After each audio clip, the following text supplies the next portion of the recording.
on the decade-long collaboration between RVCE in India and THWS in Germany. It's a crucial question how this partnership can be further enhanced to provide even greater benefits. How can we leverage this established relationship to pioneer innovative educational programs that ensure quality and relevance in today's fast-changing world? What strategic steps can be taken to create more robust pathways to Indian students, not only to secure employment in Germany, but to excel in their own chosen fields? Furthermore, how can we foster a supportive ecosystem that encourages entrepreneurship among Indian students, helping them to navigate the unique challenges of starting a business in a foreign land? Addressing all these questions will be a key to maximizing the potential of this collaboration and ensuring that it continues to evolve in ways that meet the need of the future generations of students. So let me welcome all the panel members here, and I would be asking a specific question according to your own expertise, and maybe I would request all of you to answer this question. Maybe I will start with the first question.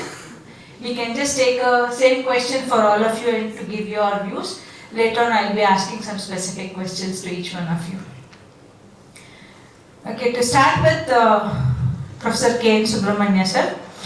With the collaboration between RVCE and THWS, what innovative approaches can be implemented to create a seamless integration of the Indian and German educational systems, particularly in terms of curriculum design, teaching methodologies, and student exchange programs?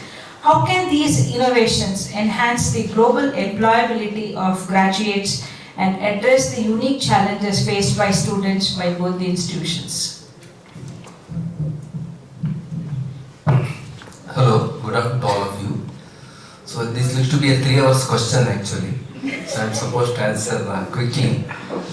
So let me say that if you see today in the world, I think innovation is the key. Because majority of the routine works would be taken care by AI. That is what is the prediction. And also I think we just heard about robotics also. So in that way, if you want to just connect it, not only between countries actually, even within the institution, within the departments, I think collaboration becomes the key for all those things. Because there were days, maybe the elders who are sitting here, the technology was not so popular. We had to read a textbook.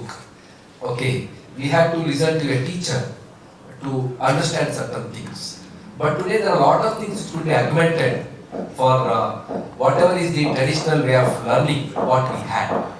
So in that way, innovation is the key today, even just starting from a curriculum design, going to the pedagogy, then assessing a student. This is the academic part of it. And the other part of it is, if you take the research per se, maybe yesteryears a person is getting a Nobel Prize means his age would have been definitely 70 years or 80 years. But today, a person like Malala could get the Nobel Prize at the age of 21. So that means even in the research framework, there is a faster way of doing things. It need not take longer way, starting from a basic research to the applied research. So in that way, if you take into two parts, the academics front as well as the research front, there are a lot of innovative activities which has to be done. If you take an administrative front, the research or the innovation could be like the connection we have for the last 10 years itself is a good innovation according to me. Because nobody had any idea of how to take forward this innovation, whatever we have done. But today I think even we have talked to many people from DAAD or with the German consulate. They say that this is going to serve as a good model for all the German universities. So I think we are already in the path of innovation according to me. In the last years, 10 years journey, whatever we have made. As far as the curriculum is concerned, let me tell that many of our professors, we have all visited the German universities.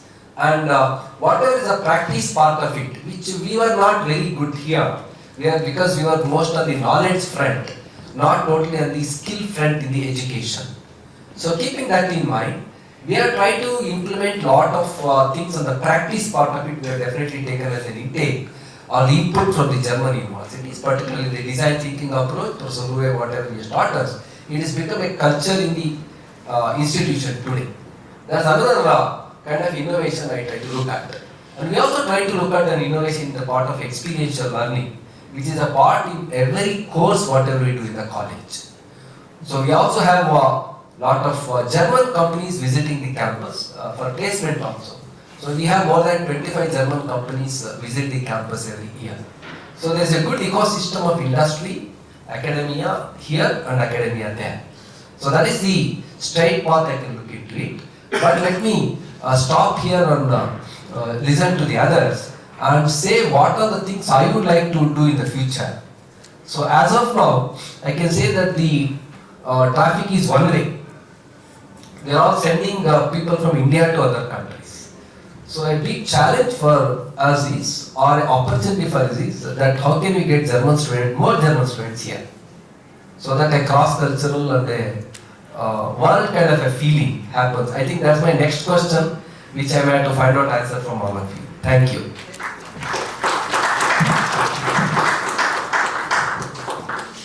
This question to the President.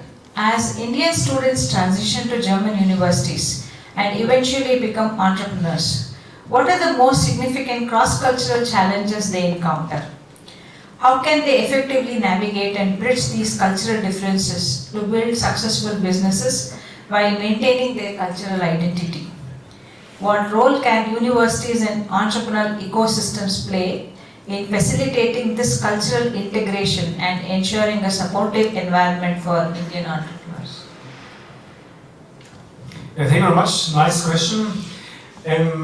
Actually, I've experienced a lot of Indian students at our universities, and the foundation aspect is actually one that is very important to us, and an aspect that will also be very important for the future.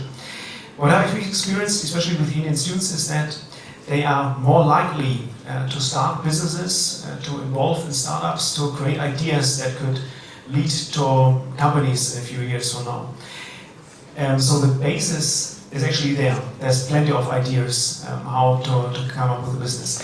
The difficulty, especially in Germany, is that starting a business is already pretty challenging, because there's a lot of paperwork you have to take into consideration, especially if you want to hire people. This is something that is like a nightmare regarding paperwork. And then also the aspect of growing the company is kind of difficult, because apart from taking or making up your mind about the business case you're thinking about, you also have to be in accordance with all the legal stuff. For example, you have to think about taxes, you have to think about, especially when it comes to employment, there's a lot of things you have to take in mind, like people cannot work forever, they can only work for a limited amount of time. There are special regulations when they travel around, there are special regulations for insurance and all that stuff, and it's, to my experience, very hard to oversee all these challenges as a student without losing the business case out of sight. For this reason, we as a university have decided to come up with a framework to encourage startups, to encourage the foundation of new companies. And what we would like the students is to use this framework to somehow kick off their idea, their startup, and then as soon as it reaches a certain level, certain proof of concept or so, you can then think about to go actually out of the university and actually start a business somewhere outside. But the crucial point is that the universities should actually come up with a framework, and we as THWS definitely take this into consideration, because the Indian students with all their smart ideas are huge potential, and also huge potential for the German market then. Very nicely answered. I think there is a long way to go for the Indian students. Maybe they can buck up and see that they actually achieve what they wanted to do. Thank you very much. So this is for Mr. Jose Jacob. Given the existing collaboration between German and Indian universities in technical education, how can these partnerships be leveraged to tackle global challenges such as climate change, digital transformation, and sustainable development? What specific frameworks and strategies can be enhanced or introduced to ensure that these programs continue to foster innovation, entrepreneurship and inclusivity, benefiting students of both the countries? First of all, good afternoon. Thank you for having me in this panel. It's a very interesting question about what can be done to build a sustainable future in the context of Indo-German collaboration at university level. So my answer is I will exactly say what we are doing. So I run a summit called the Future ICT Forum. The summit itself is called Future. But what we try to do is we dream of the future and bring it to the present. So last year in March we had a delegation from Bavaria university presidents who came to this conference. They met startups, they had mid-sized companies, big companies. And one of the ideas that came out of that, I'm going to share it with you. It's not yet fully closed, but it's getting closed. So recently we had a second visit from one of the presidents of a Bavarian university to Bangalore. And we arranged at our other conference called the India Advantage Summit that a startup in India who is based out of UP, Bhopal, is called Swayat Robots.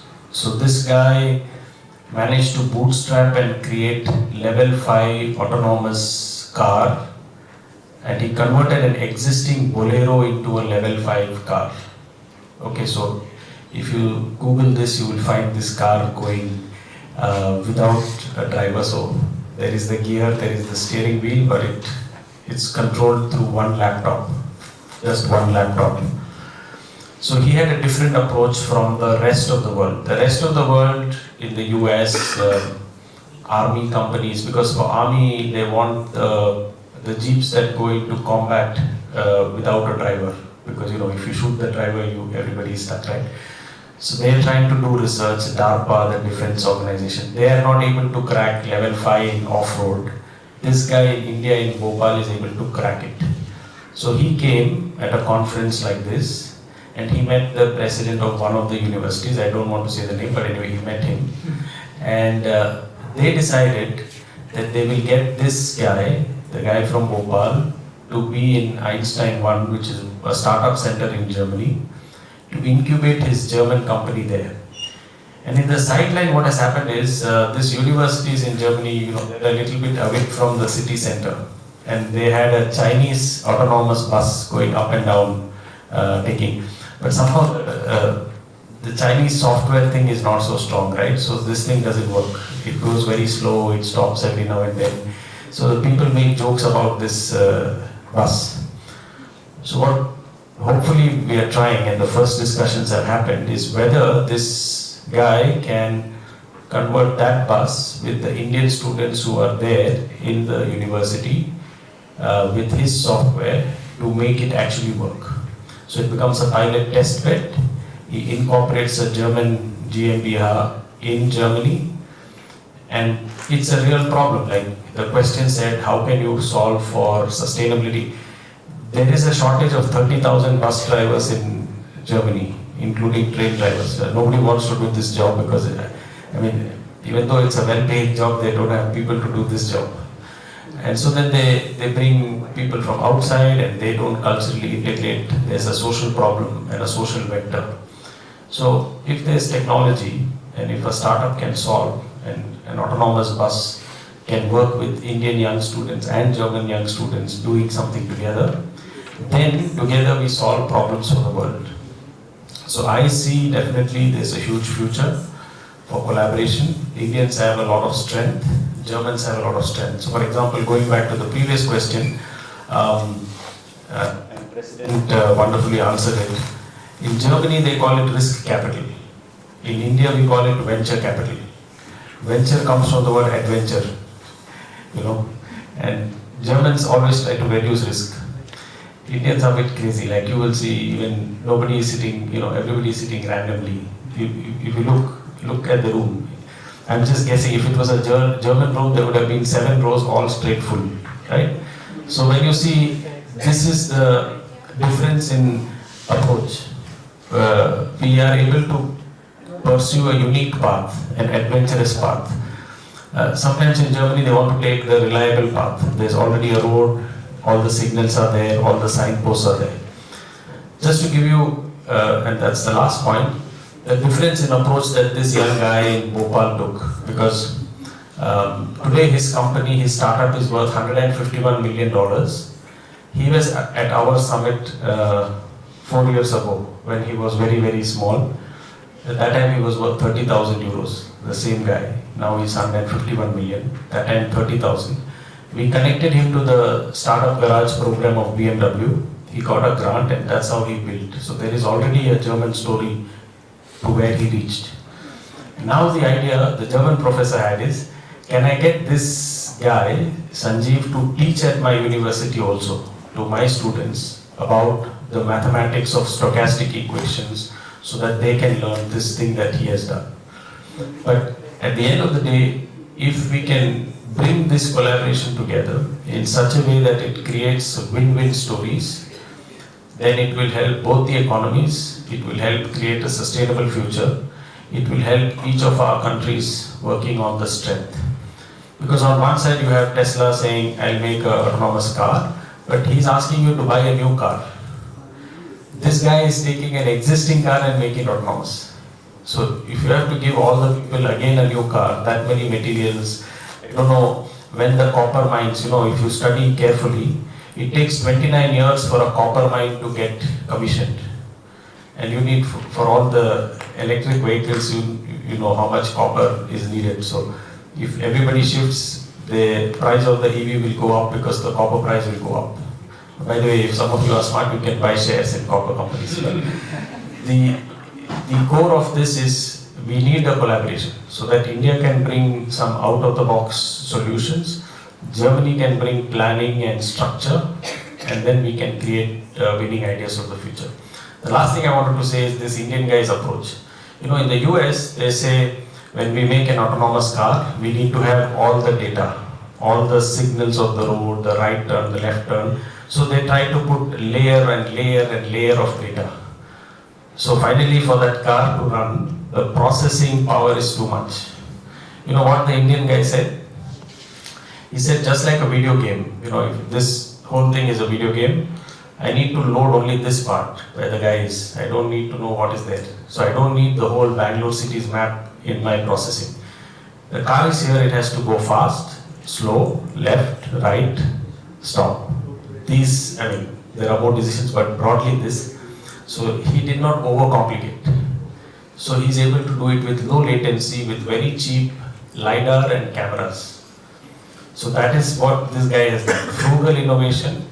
And now Germany can, obviously they are good at systems, so they can make a very good system. So just to make you visualize it, they make a box which you buy, 3 boxes let's say. You put 1 box on top of your car, 1 box on the steering wheel, 1 box on the gear, and 1 box on the brake and accelerator. So you have an existing car, you buy these 4 boxes, fix it, and then the pad or the iPad will control autonomous driving. Imagine the time it unlocks. So for example, my wife doesn't like to drive, she's afraid of Bangalore roads, many of you. So instead of me having one guy coming and drive, if I can make my existing car autonomous, instead of this car waiting in the parking lot, it can do so much work, and that car is shared and it becomes a shared economy, shared resource. Therefore, the solution also becomes sustainable. Thank you. Thank you so much for that amazing concepts what you have given. I think it is a food for thought for everybody here, so that everybody has some takeaway from your talk. Maybe the next question is for Professor Ruhe. In the context of absence of a formal placement system in Germany, how can Indian students proactively navigate the job market and leverage resources from both German and Indian institutions to secure employment? What strategies can be employed to build professional networks, gain relevant experience, and align their skills with the needs of German job market? Thank you for this question. Short answer? I don't know. We only can make a guess, isn't it? So I try to make a qualified guess. First of all, I think COVID crisis showed very clearly that humans need networks, not only with machines but also with other humans. And it's very difficult actually from a faculty's point of view or lecturer's point of view to reactivate our students to come to campus and to use the university as one option of platform to build relationships, to use the platform to take the risk to articulate loud and in front of others my opinion, with the risk that I'm getting a shitstorm on WhatsApp or whatever 5 minutes later. And I think that's something what we have to acknowledge, which is different from my age. I think, who of you studied? Can you lift your hands? Who has studied already? A finished study program? Nothing? Thank you very much, at least some of me. I know that also some of my German colleagues have a study program already. And it's always interesting what we can remind. So what is our memory about it? Is it the content of a lecture, or is it something else? And I think from the workability point of view, it's like an old saying from Mr. Ford that round about 80% of the advertisement is for the basket. It's wasted. Actually, we don't know which 80%. So, and the same is true for the things we learn in the university. And one of the things what helped me in my later life was actually a project-related lecture where we had to work together with different disciplines, students from different environments with different histories. And I want to use the opportunity to ask my Indian students, you have a strength in you. You still are connected to your families. That's one kind of relation. And you can use your family relationship. And I know a lot of Indians who have already Indians in Germany. You also can use this kind of relationships to enlarge your network. But of course, there is also in the platform university enough chances to ask your professors to go into the laboratory tests and use questions, show up your face, make yourself remarkable, and you will get, at least as I know my colleagues, a lot of their network. They open it for you, but you have to articulate it and you have to prove that you are worth it. Because before I open my network, my private network to you, I have to have a good feeling that you will not damage my own reputation. So that's my only recommendation. Thank you very much for that insightful thought. Maybe we'll have to ponder ourselves as to how to build a good relationship or how to build a good network with the co-people or the people who are very much required to do better employability or the business as well. So next question to Dr. Subramania sir. What would be the next steps that you would take or can we expect that would enrich our relationship between RVCE and THWS? This is a question which I was supposed to discuss tomorrow morning. But I'll, for thought, I'd like to give. So this collaboration of sending for the 13th year of education, I think is going on very well. We'll definitely follow this, whatever is happening. There's a one path. And also, sometimes some of our faculty have come here, some of our faculty from there have come here. So that I want to, intensity has to be improved on that. Maybe faculty may be coming like say for one day giving a lecture and going, like Professor Huve did sometimes back, a 5 days course on a design thinking. So my next thing would be a faculty, for example say robotics, can you come and handle classes for 2 months here and stay here, we can provide all the facilities. Could be the one which I am looking at. Similarly my faculty to go there on a semester or on a course basis is the next one I am trying to look at. The third point I am going to look at, in this whole of this scenario, I think my students at RV College of Engineering are not getting any advantage. These are all the students who come from other places, we are providing the platform for them to come there. So I am trying to intensify what RV students can get from this collaboration. It could be in terms of projects for them, or it could be certification courses which we can conduct for RV engineering college students jointly, so that I can also add as a credit for my students in the college. So I want to make it more inclusive from now onwards, which will benefit even the institution, or it will benefit your university also for your students who are studying there. So that's the next point. And the third point I am trying to look at is how can we enhance good research work among the faculty members. We have to still identify 1 or 2 good areas of research, which we should keep one decade as the target for getting the useful outcome of that. And how can we decide on that, what should be the topic, how to go about doing it, who are the funding agencies, can we include let us say industry also as a partners for our research. And in your area, let's say it would be DAAD, in my side it would be DST. So what are the agencies which are there to provide a funding for the mega projects? So if we can take these 3 points, I think according to me it will take another 1 decade to complete this and to get some output on whatever is the collaboration which I made. I think these are some of my initial thoughts on how to take it forward.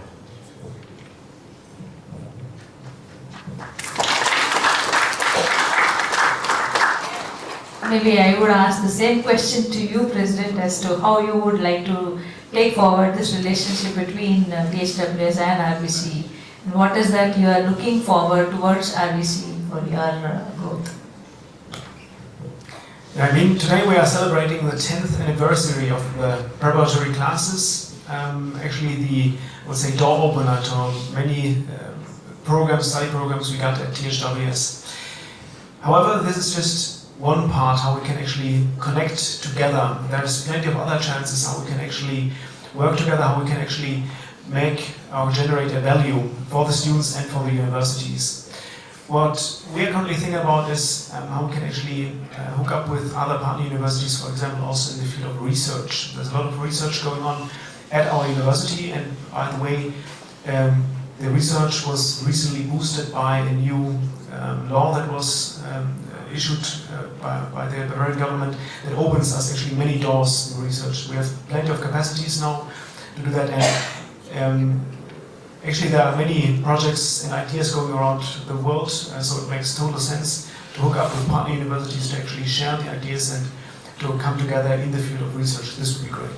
And also regarding the study programs, there's also plenty of chances. What we would also like, what we're currently working on, is to set up online taught programs which involve like digital teaching and so. And these online taught programs also offer a lot of connecting points where we can easily hook up. This could be, for example, programs that run totally synchronous, where you can simply join a lecture that is given, or also asynchronous content that can be simply considered like video material also. And it would be totally easy to actually share these online courses with other partner universities to somehow come together, connect together, maybe also to set up these courses together. These are plenty of chances, I would say, where RVCE and THWS can come together. Of courses, whether it's AI with bio, AI with protein engineering, AI with mechatronics. They know which combination works best. So I think it's important to do assessment of each university's strength, map strength to strength, and amplify strength to strength. This will definitely make it very, very easy to compete and win together. Because in the past, you know, just to, as I was coming, I saw you have your, what is that called? The huddle, some huddle design thinking huddle, and then you have a car, whatever, right? So in the past, you know, you needed a newspaper to come and write that RVCE students made the lightest and fastest car, correct? And then you get some, you know, publicity. Today, if there is a clever student somewhere here in the corner, maybe that guy who is sleeping next to that guy, if he is able to create a 1-minute viral video of the next car, you may be more visible in 200 countries than what a newspaper guy would come and cover. So the word of the future is digital, nimble, social, agile. And it has a direct result on impact. And then I want to conclude with again a real story. I have an advisory board member in my summit from Germany. His name is Jan Kuhne. He is from Nuremberg. Every year he comes to India to our summit. He pays his own flight. He books his own hotel. He comes every year, right? He has been coming for the last 6 years. And the previous story I told you about the Swayat robot, the Indian startup. This German guy has 2% shares in that company. So when we were recently in Austria, he took the mic and made the story public, so I can make the story public. Because of Jan's 2% shares, he has $3 million in paper money in an Indian startup. Of course, if he sells, he will have, I don't know when he will sell, but I'm just saying. So he came to stage and said, I made more money coming to India 4 times a year than I worked for 10 years. So let that sink in. So the question is, okay, everybody needs a job, everybody needs to start a business. Why? Also to become successful. So sometimes successful doesn't mean I open a factory and I do everything. It can also be I find out that person is smart in my batch, that person is smart in my batch. Maybe I can, you know, the guy who made more money than Zuckerberg is the guy who gave Zuckerberg $30,000 when he started. You have seen the story in the movie, right? So I think opportunity lies for those who are agile. I have a book and I have a pen. I am writing down, right? How many of you are writing down? You know, you can look left and right and see. So if you are interested to learn, you will win and the world will be yours. Otherwise, you will be clapping at others who win. Thank you. Fantastic.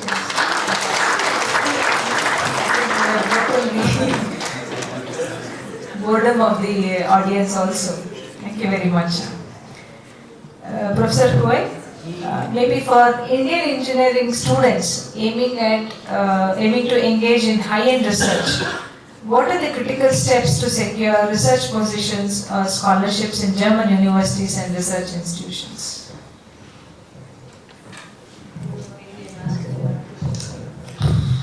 First, I'm not an engineer.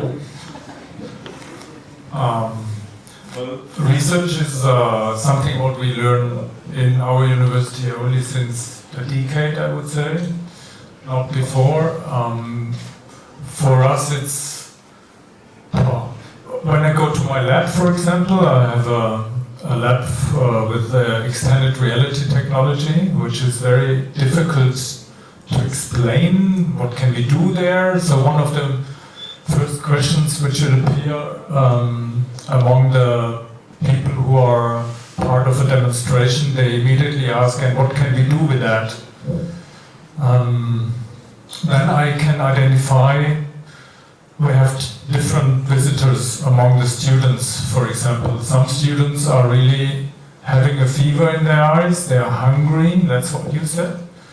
And so they are not talking about credit points, which is the major currency of students, sorry for that. So when you are a student who learns for credit points, you are definitely not the right one for a research position. You have to have the passion and the drive to go the extra night, I don't say the extra mile, and you don't have to pay them. That's the next question of some students, and what can you pay me when I'm working for you in your laboratory? And I say nothing. Nothing but maybe some wisdom, maybe some imagination, maybe some dream. And when you are coming from a gaming environment, then you can use your gaming experience and you can make a research question out of it, and I can help you that you can research on this research question. That's possible. And of course we have partner universities, and I don't say a university of applied science, but also universities which are focused on researching, and then it's again a personal network. When you as a professor have a personal network with other professors in universities, you can open then the chance to make maybe later on a PhD or something like that. But that's my major advice: stop learning for credit points, and search in your own history, in your own experience. Where is your fever? Where is your passion? What exactly drives you? Because without this hunger, you will not get a good researcher. Sorry for that. Thank you very much. That was a very good point to maintain their hunger to do research. Sir, next question to you would be, how do you plan to leverage the experience of alumni of RVCE THWS, who are a decade-long alumni you have, so that it could foster the growth in both the institutions? So first of all, let me thank THWS for making a good move on having alumni inauguration also today along with this function. It's a very good move, because we have found alumni network plays a very important role for the growth of the universities. Recently we also had a first international alumni meet in USA, we had in San Jose, and almost around 650 people had attended, all our alumni who were there. And in Seattle, 120 of our alumni had attended. And from that time onwards, the kind of vibration I see among themselves first. Because what happens is, an alumni who is in the next row, he will not know he is from the same college. That's the status. So in that way we have got connected. Today if I just look at it in my mobile, with that one meet, we have 36 groups only in US alumni. I have totally 7,000 alumni in America. And 36 groups are there. And the first advantage these students can do is for the next generation of students. I think that's the first advantage they look at, that the alumni who are sitting at the back can come back and help the students who are studying here and tell them, give some tips on how they have to perform with the first one. Second one could be like, can you guide them on the projects? Can you guide them on the internships? These are all the routine things which is easy for an alumni to do it. Could be the one. And the second one is, can you have a tripartite network with all the people? Fine. And you can have a good alumni day, be celebrated every day, so every year, so that people can participate and start giving back to both the institutions. That way, the longer pace. It could be to THWS, it could be to RVCE. I don't know now, you consider THWS your alumni of that or your alumni of RVCE, I am not sure. That you have to figure out, because you do a certification course here and go for the whole degree there. So in that way, I hope it should be for a tripartite according to me. That you should take both the institutions to consideration and try to see what best can be done. Because I find that the younger generation is much smarter than us and much innovative than us. So you can try to find out innovation in whatever you would like to do, and we definitely will be helpful to all that, and you can come back to us, and any help you need from RV and THWS, I think both of us, I am coaching for him also, that both of us would be very happy to associate and try to see that how can you make both the universities a better place for all the others who would like to take this education or profession in future. Thank you.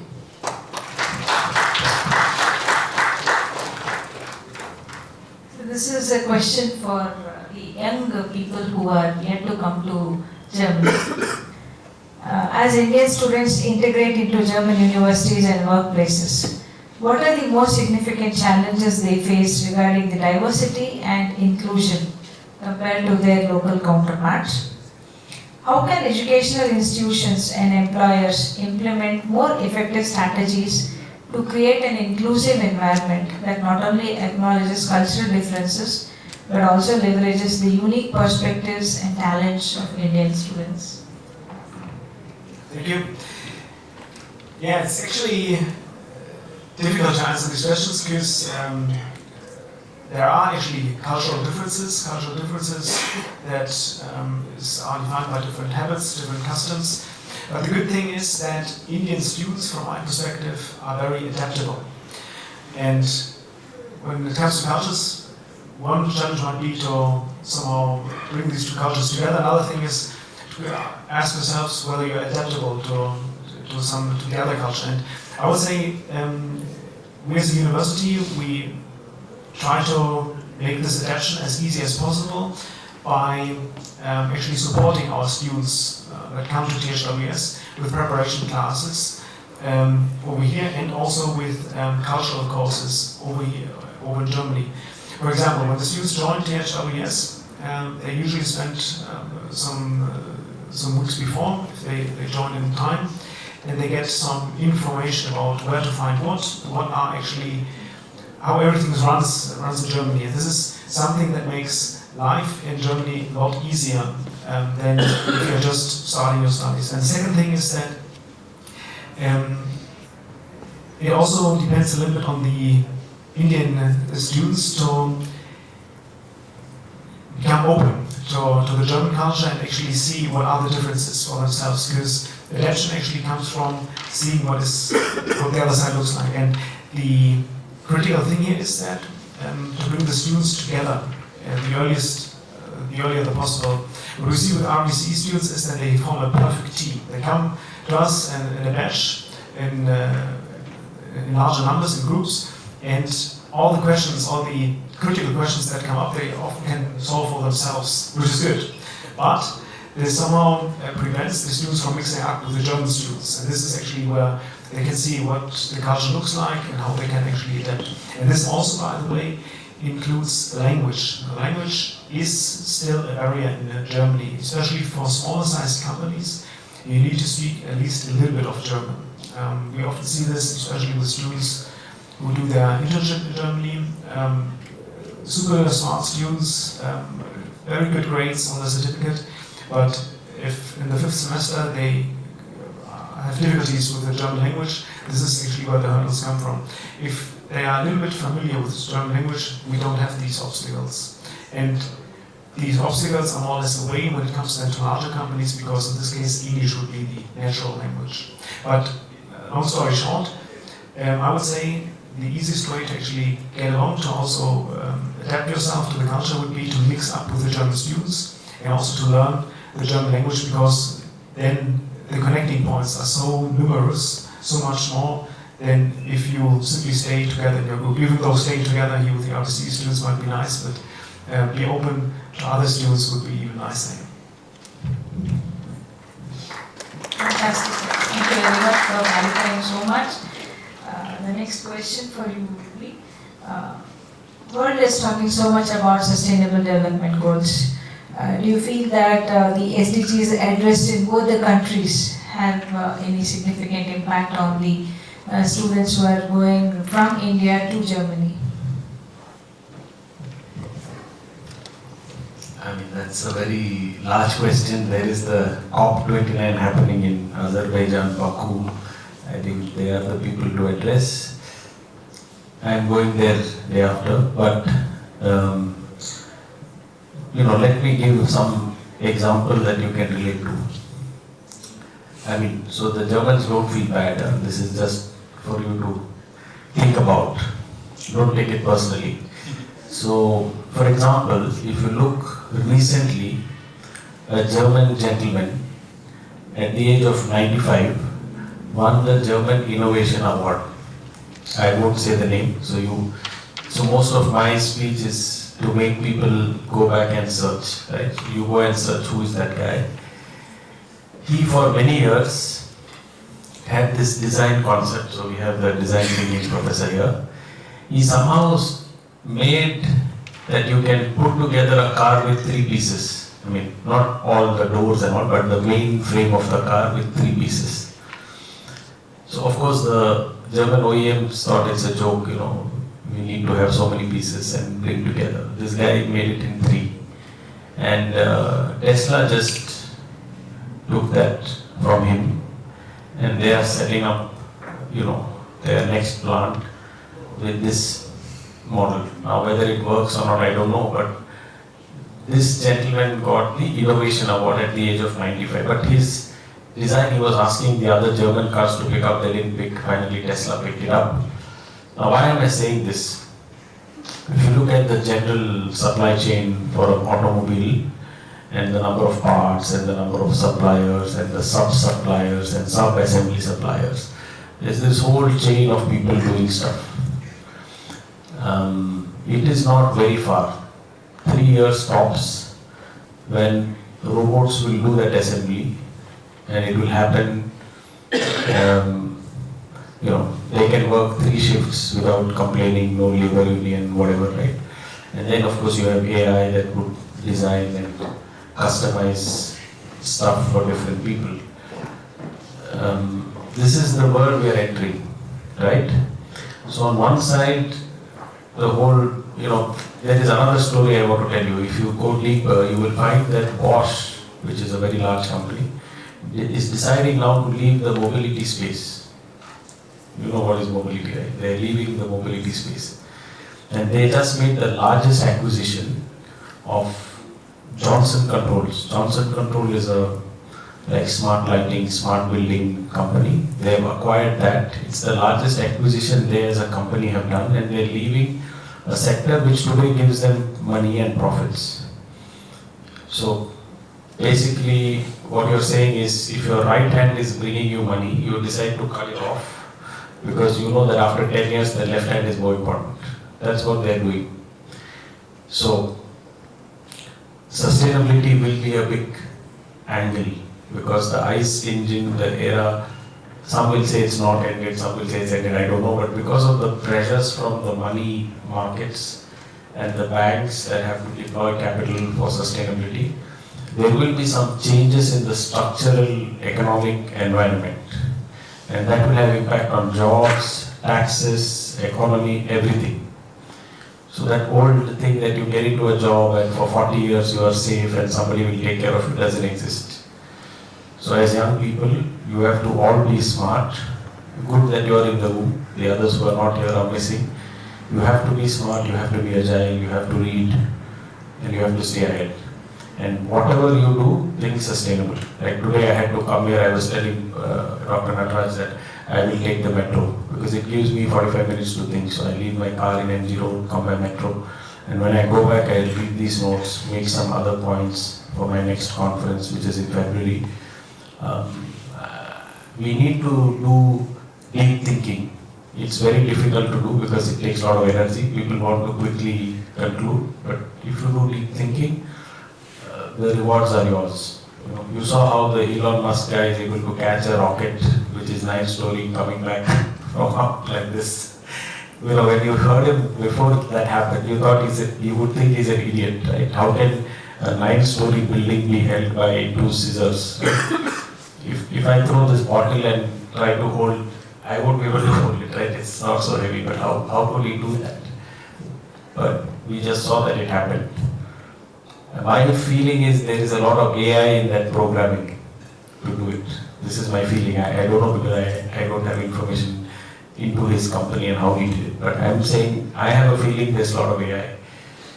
Because he didn't have to hire a lot of engineers. His headcount didn't increase. As his success is increasing, his headcount is not increasing.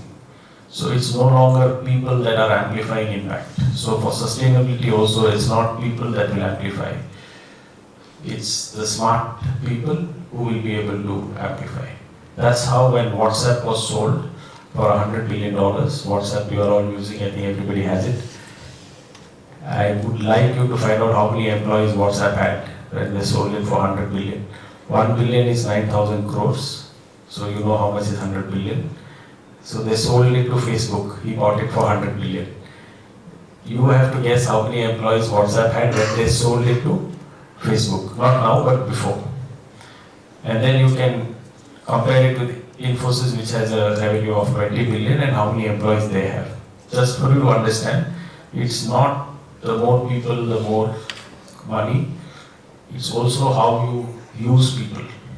So I think sustainability will be human plus AI, human plus technology. And every universities that know this and use this, train their students to work with technology. So it's called people plus AI. So while you are a student itself, what all are you doing with technology? So are you doing your assignments with AI?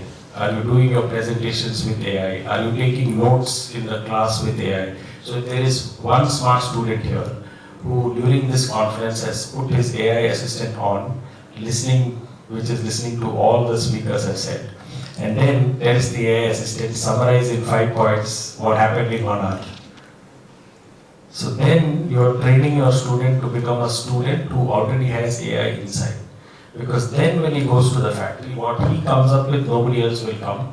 So he gets the promotion, he gets the money, he gets whatever. So the key is to make technology your friend. Those who don't do it, I don't know what will happen to them, but it's their choice. And universities that already teach students to make technology their friend, while they are studying, they have a better chance to win. Just like Professor was saying, the Indian students form a clique and they stay within themselves. Of course, you have to make other friends to broaden your reach. But I hope they have AI plus their friends as they go to Germany. And then I hope they give that friend also to the German students. Hey, this is how I am able to do 10 things at a time, much faster. And therefore I know which job, which internship, and where to go.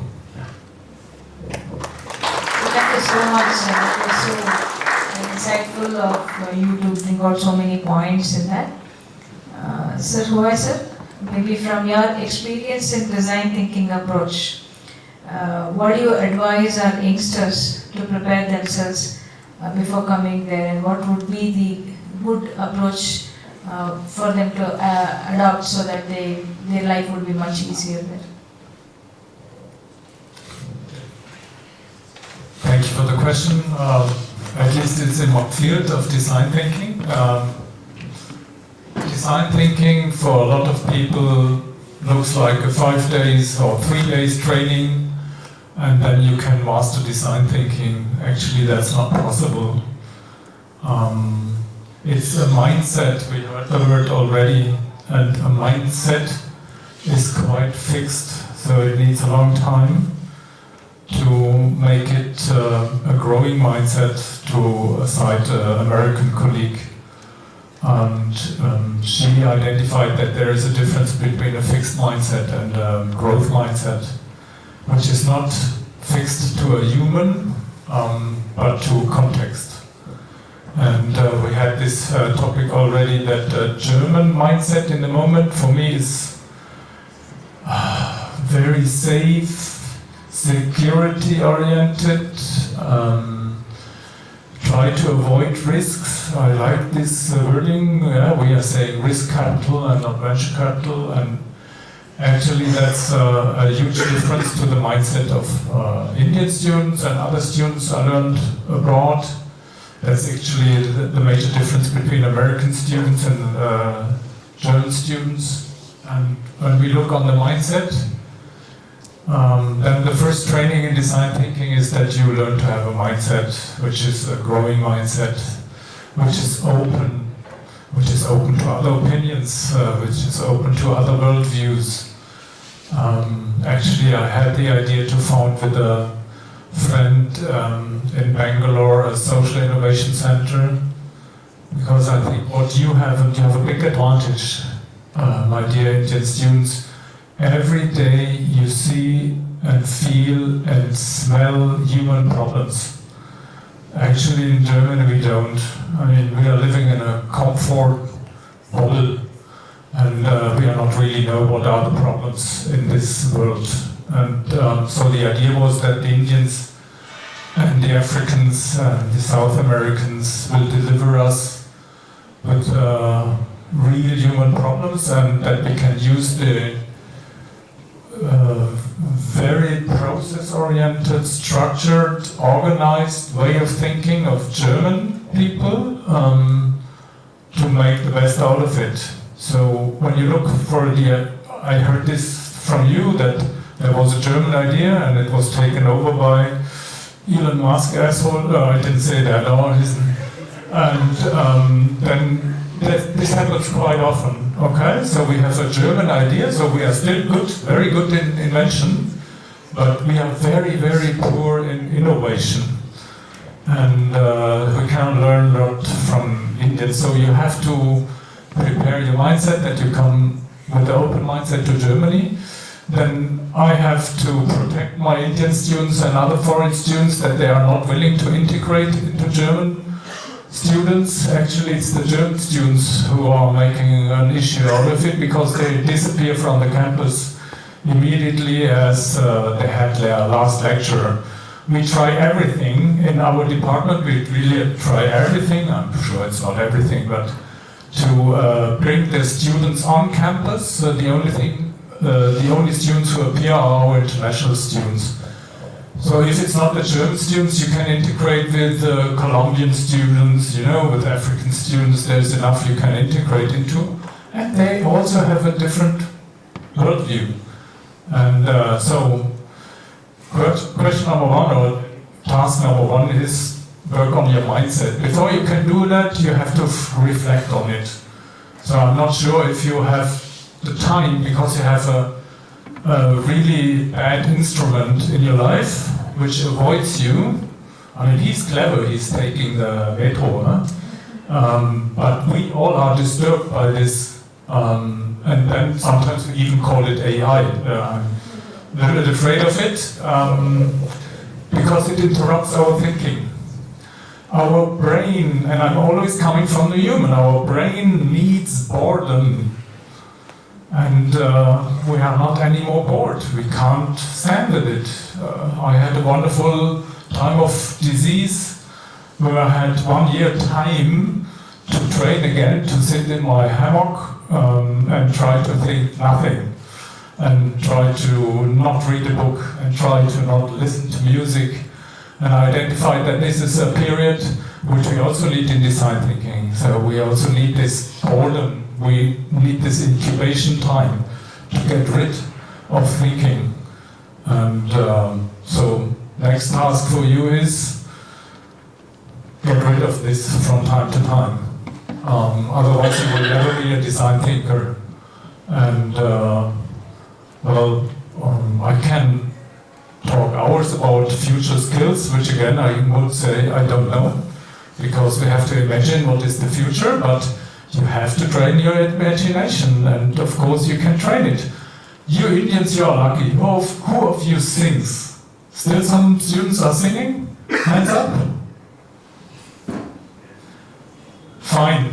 Drawing. Playing an instrument. Wonderful. We can do the same with the German students. I hope we will have the same similarity, okay? Who of you is singing? German students. Hey! Two, at least. Wonderful. Who of you is dancing? And so on and so on. This belongs to a holistic education. And it gives you another worldview. And it's so important that besides studying for credit points, you also study for your brain. And I'm not a big fan of the question, how can we substitute the human with AI? I'm a bigger fan of the question, how can we use AI to supplement humans? So ask the question, what can a machine do what we can't do, we humans, okay?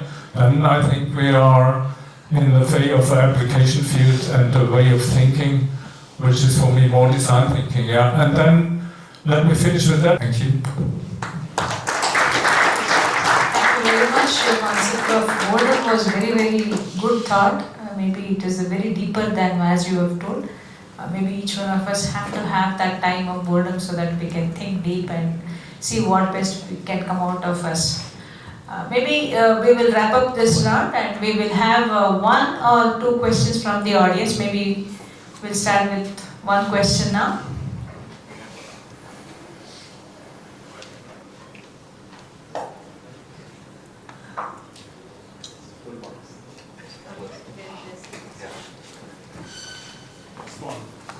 So you said that we need to stop and we need some time for boredom, right? So during that boredom time, are we supposed to think about anything else productive, or like we're just not thinking about our career, whatever we're doing now? Thank you for the question. Do you love math and mathematics?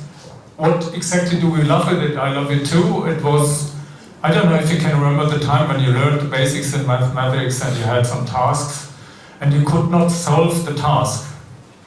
Immediately the human brain tries to go the convenience way, which is look what the other does, right? That's exactly what I tried to tell you. You have to first think a lot, work hard on a subject, but then you have to give your brain a chance to incubate, to make new associations, because you have an associative machine in your head, which is working differently to computers. And use it, and that's the boredom, what we need. It's not that you just stop thinking or something like that, your brain will do, still. But it needs rest, that it can build up new associations and connections. Was it that? Yeah, so basically we stop and think in a different direction. Yeah, you first have to think hard. That's the math comparison, right? On a task, on a problem, on an issue. But then you have to come in the process that you say, okay, I can't solve it in the moment, let it go. Rest. And I don't know if you had the same experience. I had this experience in my life that I woke up in the middle of the night, I had the solution. That's only because my brain had a rest. I want to add one story. Centuries ago, you can find the name of the guy. This guy wanted to create a stitching machine, to stitch. Of course, humans were doing that before with hand. And then he was thinking how to solve it. Because if you looked at the needle, the thread is at the back of the needle. You remember, so you need to put your hand, it goes, the whole needle has to go and then it comes, right?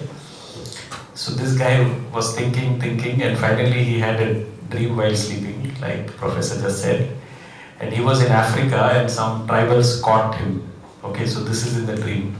And then he was, he ran and then he fell down. And then one tribal was about to kill him and came with a spear. And as the spear came close, on the spear he saw the hole in front. And that's when he realized that if in the needle, instead of the hole being at the back, if the hole is in front, that's how you go and observe the stitching machine. It goes in, comes out, and the thread, the cloth moves a little and then it goes.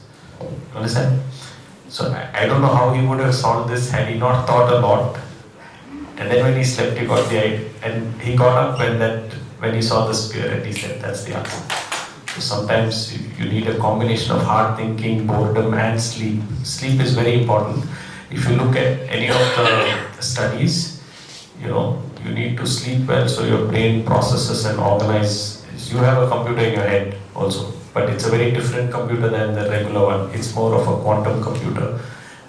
So you can think multiple things. And some of you young people know, one boy or one girl, you may love him or her and hate him or her at the same time. This is quantum. You can have multiple states, right?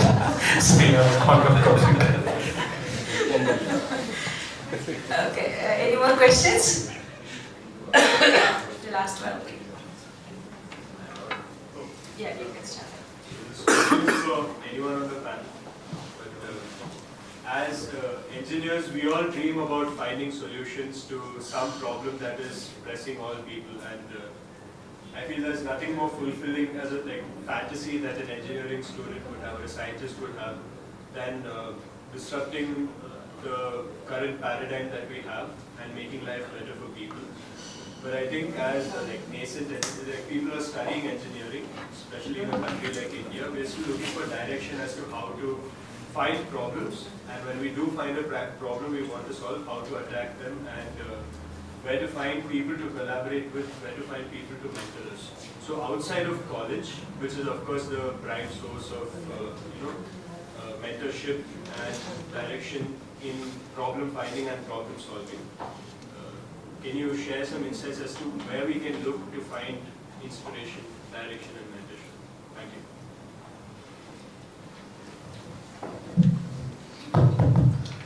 So first of all, let me tell, try to search inside the college first.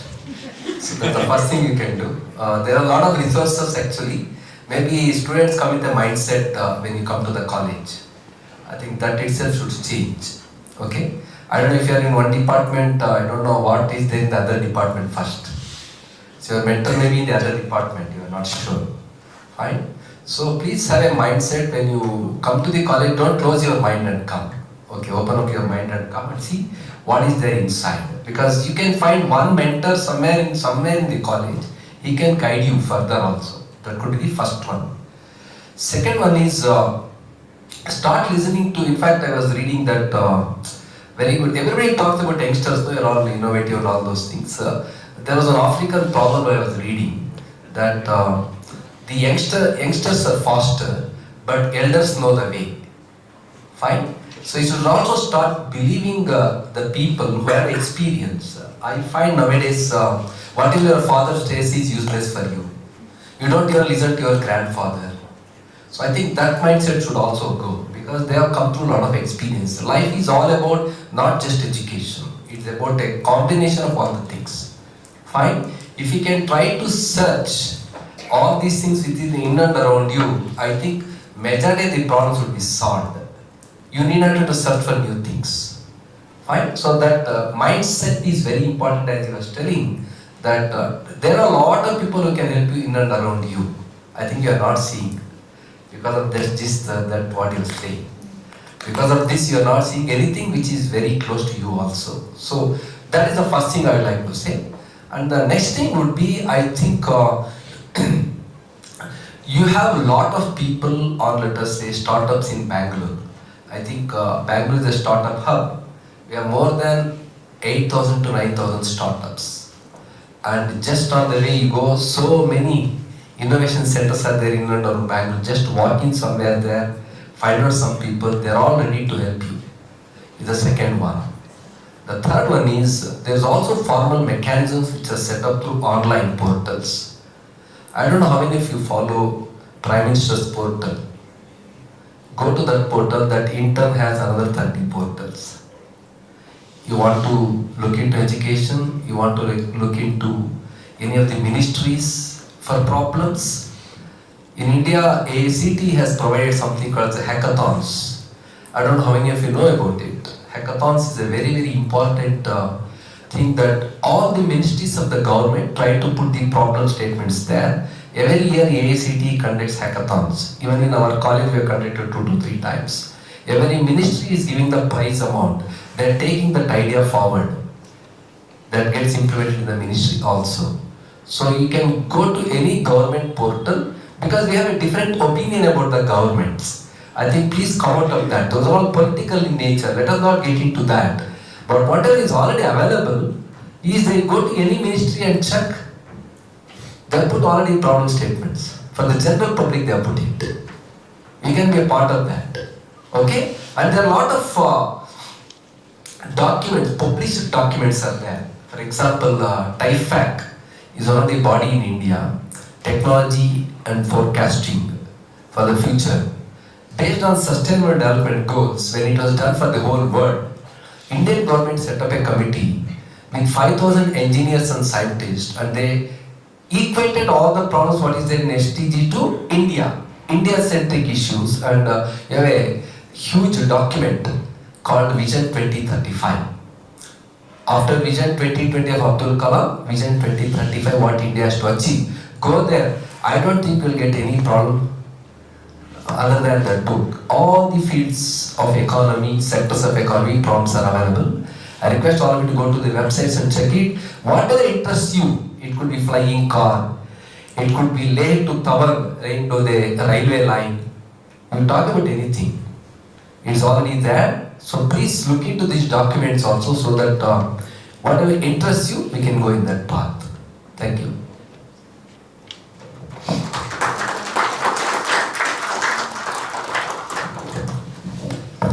First of all, I'm very impressed because you're an engineer. You said it, right? And you think about problems. Why do I say that? Most of the innovations of the last 150 years were not invented by engineers. It was invented by people who are from very different domains. And why is it so? And why I'm mentioning this as a special emphasis? I don't know if you have a female friend. Do you have? I don't say girlfriend, I don't want to be too touchy, right? But when you have a female friend, can you remember the last time when she wanted you to listen to a problem? How long could you stand to understand her problem and did not shift immediately to solution? And that's the mindset thing, right? First of all, I can repeat it, get rid of it. Try to visualize how we drive in public transportation systems, how we stand at the stations, everywhere in the world, right? We all are completely immersed in this world, and this is not showing you any human problem. So open your eyes, walk around, do exactly that what he said, have the mindset to open the eyes, and there's enough, believe me, there's enough material where you can say, oh, that might be really a problem. And for me, the most important problems are human problems, and most of the human problems are wicked problems. You will not come with one solution. So that means you should also be aware that you will not come up with a perfect 100% solution. You can solve a part of the problem, but not the problem itself. I think we had a fantastic moments here for the two leaders of the two institutions sharing very good value points, and the person with stories and a lot to say, with a lot of experiences, and of course the person who spoke from the heart and more particularly towards the humane points of view to how to connect with people and how to know what are the human problems. So I think today's version was very good, and it was a fantastic experience for all of us to listen with such a good panel. I request all the audience to give a big round of applause for all the panelists. Thank you very much.